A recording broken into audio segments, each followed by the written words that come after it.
गेल्या 3 ते 4 दिवसांपासून राज्याला पावसानं झोडपून काढलंय। मात्र या अतिवृष्टीमुळे राज्यात लाखो हेक्टरवरील पिकांचं नुकसान झालंय।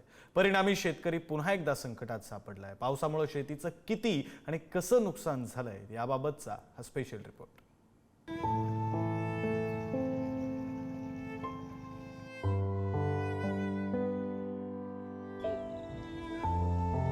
अक्षरशः 2 एकर सोयाबीन टोटल पाण्यात गेलेली, कारण की आपण माया रानाची दखल घ्यावी, अन्यथा प्रशासनाला इथं कळवावे, पंचनामा करावे, एवढीच कळकळीत नम्र विनंती आणि आमच्या खर्च झालेल्या भरपाई करून द्यावी। कुठं सोयाबीन मातीत गेलंय, कुठं तूर पाण्यात बुडाली आहे, कुठे मका आडवा झालाय। अतिवृष्टीने बळीराजाचं अक्षरशः कंबरड मोडलंय। जालन्याच्या बदनापूर तालुक्यातल्या पाडळी शिवारात पिकं 2 दिवसांपासून पाण्याखाली गेलेत। परिणामी हिरवगार असलेलं शिवार पिवळं पडायला लागलंय। 5 ते 6 दिवसापासून सततधार पाणी हा चालू आहे आणि कमीत कमी नुकसान हे 90% जवळजवळ झालेलं आहे शेतकऱ्यांचं। आणि अशा परिस्थितीत शेतकऱ्याला काय करावं काय नाही करावं आज चिंताग्रस्त शेतकरी झालेला आहे। 10 ते 12 दिवसापासून 15 दिवसापासून या ठिकाणी खूप जोराचा पाऊस झालेला आहे। त्यामध्ये सोयाबीन असेल, कापूस असेल, मोसंबीचं फळबाग आणखी असेल काही, या ठिकाणी पाणी शेतामध्ये चालता येत नाही इथपर्यंत पाणी साचलेलं आहे। जळगाव जिल्ह्यात 9482 हेक्टर क्षेत्रावरच्या पिकांना फटका बसलाय। शेतात उभा असलेला मका अक्षरशः जमीनदोस्त झालाय। बळीराजाच्या हातातोंडाशी आलेला घास पावसानं हिरावलाय। 4 एकर मका लावलेला होता आम्ही, त्याला खत पाणी सर्व खर्च आमचा झालेला आहे। पूर्ण पैसे आमच्या हातातले निघून गेले। आता आमचं उत्पन्न पाहण्याची आम्ही अपेक्षा होती, पण आता ऐन वेळेस तोंडातला गाळ परमेश्वराने काढून घेतला।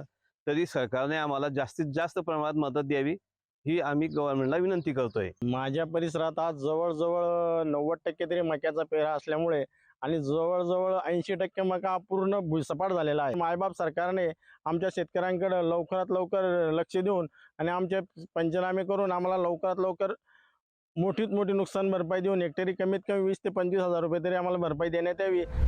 हिंगोली जिल्ह्यात पावसामुळे पैनगंगा, कयाधू, पूर्णा या नद्या दुथडी भरून वाहत आहेत। त्यामुळे नदीकाठच्या शेतशिवारातल्या पिकांमध्ये पाणी भरलंय। परिणामी सोयाबीन, हळद मुळासकट उखडून गेली आहे।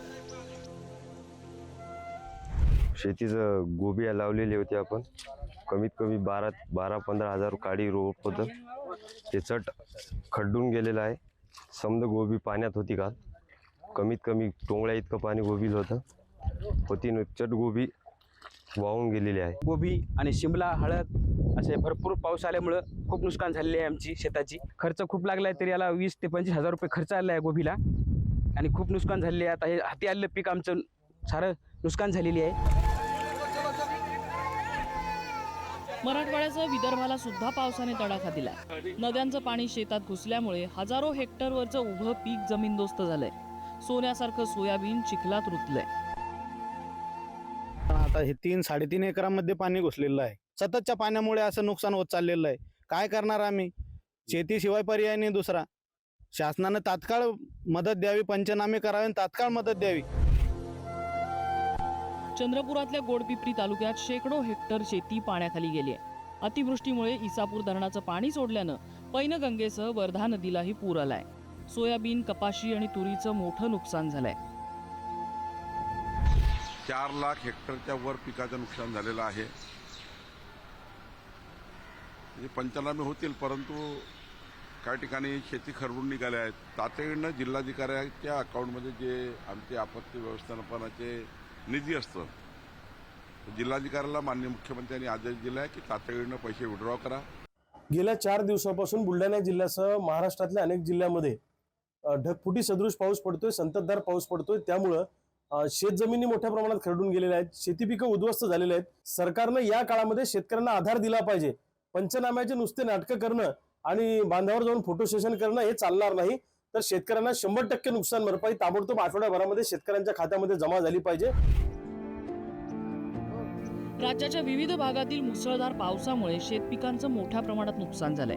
सुमारे 4 लाख हेक्टर क्षेत्रातली पिकं बाधित झालेली असून पिकांच्या नुकसानाचे पंचनामे करण्याचे आदेश देण्यात आले.